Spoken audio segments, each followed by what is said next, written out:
Well, hello, friends, neighbors. John, your whiskey neighbor here. Welcome down the Nook. It's Saturday.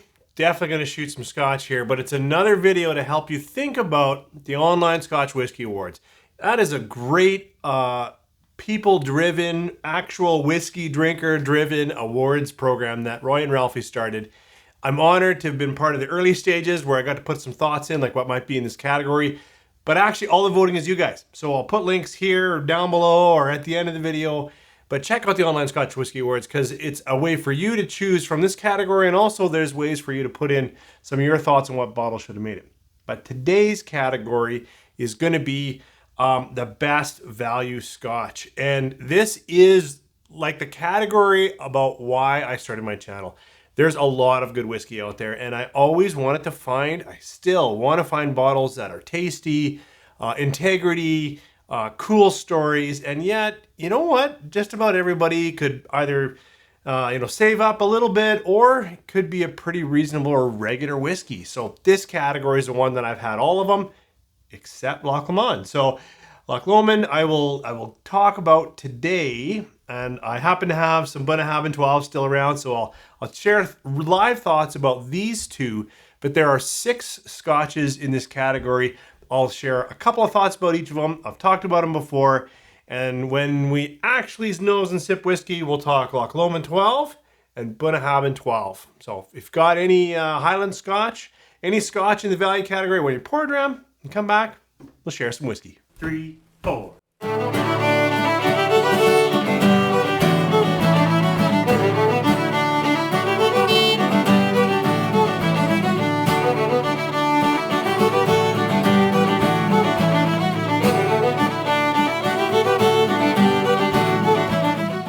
Kind of talked a lot in the intro, all over the place, but this category speaks to me. It is why I started this channel, to share Scotch, bourbon, Canadian whiskey. In this case, I know it's all Scotch, but whiskey that I think people could afford, but is really good. Not just, oh, okay, I can afford and it's okay, but good whiskey.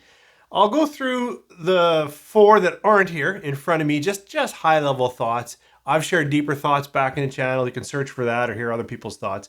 But the 6 in the category, I'll just read them for you. I got them written down here. We've got Arran 10 again, Bunnahabhain 12, Glencadam 10, Kilkerran 12, Ledaig 10, and Loch Lomond 12. So just a few thoughts. Last year's winner in this category was Arran 10. And that bottle will make it again into my collection. I don't have any right now, but it is a great Scotch. I find some nice citrus, a little bit of nut quality in there. It's a nice integrity release. You know, it's 46 and non-colored and non-chill filtered. It's a great Scotch. I find it can be a little bit much for a brand new person Scotch, which is an interesting thing to say because the fruits are a little less vibrant as some of the Highland or maybe some Floral Space sides, but it is just a quality Scotch, lots of legs to it. Then, Bunnahabhain 12, I'm going to sip through with you, so we'll share a bit about that later. Glencadam 10 was a real surprise for me. I found it like near juicy tropical fruits and super coating. And when I had it for the first time, I was like, this is a really good Scotch. So if you like a little bit almost tropical fruiting on your Scotch, that would be something interesting. Kilkerran 12. Kilkerrans are just fantastic Scotches. This Campbelltown, is, I find it almost a little bit mossy. So there's like hints of peat. People will say funky. I get a little bit of industrial note in it, but then lots of good balance of sherry and some fruiting. And it just is the kind of Scotch that grabs you and just keeps your attention. It's a great bottle. Ledaig 10 is a really wonderful full peated dram. Although I find it balanced with sweetness. So I find some honeyed, some malts in with a bit of brine and an earthy peat more than an ashy peat for me. And then Loch Lomond 12 or Loch Lomond. I call it Loch Lomond. I hope I'm close. Loch Lomond 12 is new to me. I have had a dram of it before today, but this bottle is the only bottle I've ever brought back. It is, you know, a 12-year-old Scotch. It's non-chill filtered. I think it's colored because I can't find information on that, but released at 46%. What's interesting here is a bit about their casking. I've read that they have their own cooperage on site, which is pretty awesome.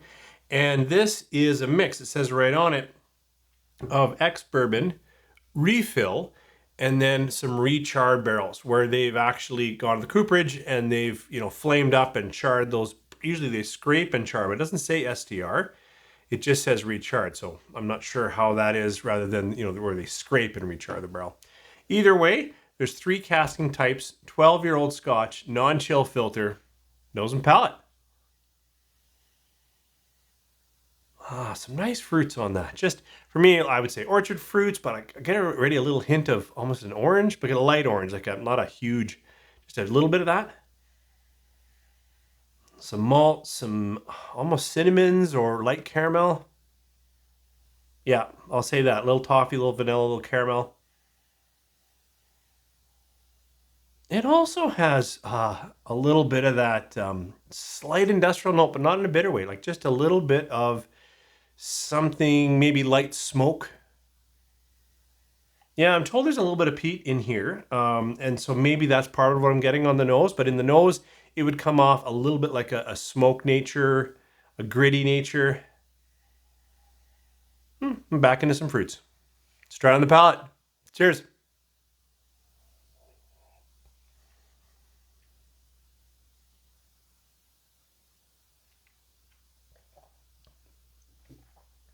There's a little more bite to it than you expect from the nose. It's got a little more caramel toffee in there, which is interesting. Maybe not toffee, but a little more caramel. Oaks come up pretty quick for me now.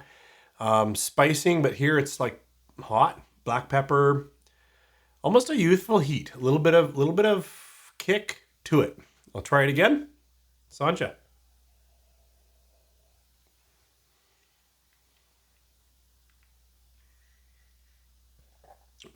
Now that my palate kind of acclimatized to it a little bit, I'm getting a little more layers, but it does feel a little bit peaty, a little bit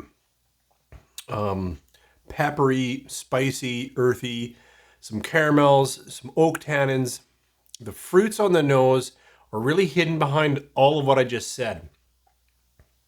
In the finish, I get a little bit of that older apple, leathered apple, like something. So there's some echoes of fruit coming back, but it's tart, gooseberry, that kind of thing, right? Like where there's a little bit of tartness kind of pulls the corners of my mouth together. It's a good Scotch. I would say a lot of the whiskey crowd that I watch online enjoy this quite a bit, especially over in the UK, and I'm glad I have it. It wouldn't be my first recommendation. I actually think on this list, if you're new to Scotch, I'd think like that Glencadam would probably be a little more approachable and juicier than this. Although with the slight peat, and a little bit of spice, I was going to say brine, but not, well, maybe brine. There are layers that keep a more seasoned Scotch person in the conversation. This is good stuff. I'm happy to give it, 3 3/4. Pushing into 4, it's a really good Scotch, and it's got that non-chill filter. And in my neck of the woods, it's pretty affordable. It just, for me, I thought there was going to be more vibrancy. It's there in the nose, but the palate, it seems to pass away a little bit. Good stuff though. So Bunnahabhain 12. I've talked about Bunnahabhain quite a bit, and thankfully, in my neck of the woods, still goes on offer. This Bunnahabhain, I think it's 46 point something. Sorry, I should know that. Yeah, it's 46.3. And even though it's an Islay Scotch, it's not a peated Scotch. Although I have noted in the past that there are some smoke notes that I can if I'm digging around in there. But whether that's coming from the water or something else, as I understand it, there isn't peat in Bunnahabhain. But it is certainly about a 30% ex-sherry. The other is ex-bourbon. It's also non-chill filtered, and it's natural color. I really should get a white background, but certainly it has a darker hue or color to it than the Loch Lomond 12. So Bunnahabhain 12, nose and palate.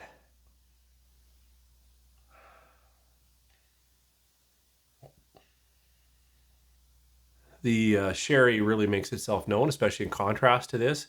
So I get some dark earth cherry, some almost fig already. Like maybe because I'm coming off this, but it's a dark red nose, and it's earthy. I've said in the past that I can get mild chocolate even on the nose. I can't today. But I would even say I'd add to that dark, rich fig, thick fruit, just some berry, some raspberry. Well, and there's still some echoes of vanilla in there, some of that nice sweetness. Let's try it on the palate. Sláinte.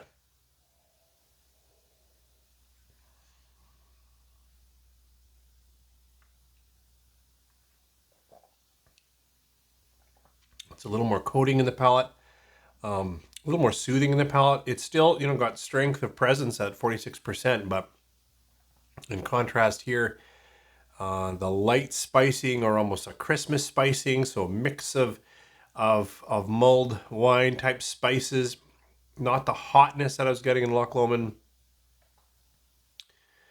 That gives it an almost creamy nature, which I don't know if I've said before about Bunnahabhain 12. Another sip. Sláinte.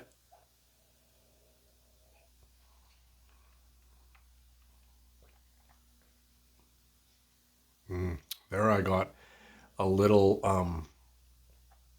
what is that? I was going to say some light espresso chocolates mixed in with some dark fruits. It's got some older musty oaks in it for my palate, some tannic nature. I guess in a different context, it could be bitter. I wouldn't say in this context it's bitter, but I could see that being a knock against it. It's a great Scotch. It's a great Scotch. And while Loch Lomond 12, I'm very happy with. Glad I have it. I'll enjoy it. Relaxing in the evenings. This Bunnahabhain 12 for me has my heart, and it is, like I'll say, a 4.25 compared to, maybe under 4 here. And in this category, boy, this is a tough one. I would happily enjoy any one of those 6 bottles. Truly. Really, absolutely. Arran 10 is always an awesome Scotch. Kilkerran 12's got that interesting funk to it. And that Glencadam, that thick, rich tropical fruits. The Cheg 10, I enjoy. I do. Right now, it doesn't have a much pull. And then this Loch Lomond 12 is still new to me, so I'm getting to know it. On that category, certainly today between these two, but this Bunnahabhain 12 is still the Scotch that I'm going to put on my shelf. I'm glad it's in this category, and that would be my pick. But what's important are the thousands of votes that are going to come from you.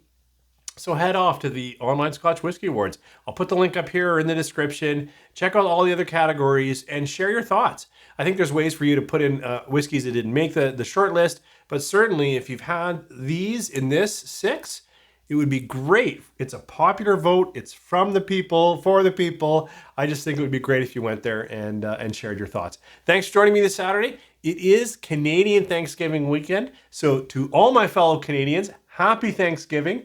I hope you have a moment, friends, family, or if it's just you, that you can reflect on many of the things that we are thankful for. We have a lot to be thankful for. I know there are deep conflicts, political challenges, and there's struggles right now. There's still a lot of people out of work from after the pandemic, but we are a great nation, and I am honored to be here. The people around my street help me out if I've had a flat tire, there's something wrong with my car. The people in the grocery store hold the door open for me. There's food on the shelf. I am truly blessed to be here in this nation, even with all the challenges and even with the people that I significantly disagree with. I'm thankful we're here together, and I hope to learn from you, even if we don't agree on everything. Happy Thanksgiving, people. I hope you are also thankful for the many blessings you have. Take care.